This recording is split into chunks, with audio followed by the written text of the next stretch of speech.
यांची आणि माझी खूप मोठी भांडणं झाली आणि मी चालली घर सोडून. मी माझे सर्व कपडे पॅक केले आणि मी आता परत कधीच येणार नाही. मी असं कधी म्हणेल का? तर हॅलो गाईज, स्वागत आहे तुमचं. तर मी चालली आहे माझ्या माहेरी. माझी ना मोठी बहीण आहे ना, ती येणार आहे गावावरून, तर मी तिला भेटण्यासाठी चालली आहे. तर हे आले होते इथं आम्हाला स्टँडवर सोडायला. इथं बसमध्ये ना मस्त FM चालू होता. मी तर फर्स्ट टाईमच बसमध्ये ना असं FM बघितला.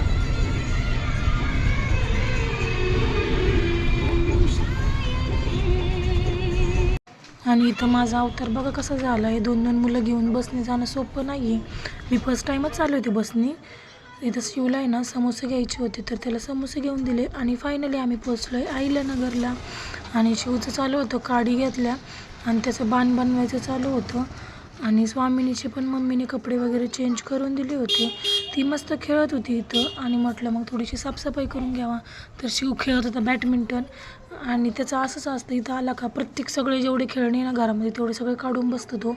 आणि स्वामिनीचं चालू आहे तिथं, हा पडदा मला काढूनच टाकायचा आहे, मला खिडकीच्या बाहेरचं बघायचं आहे. तर ती ओढत होती पडदा, तिच्याच्याने काय ओढला गेला नाही. मग ती म्हटलं आता जाऊ द्या, आपला हातच खावा, तेच ठीक आहे.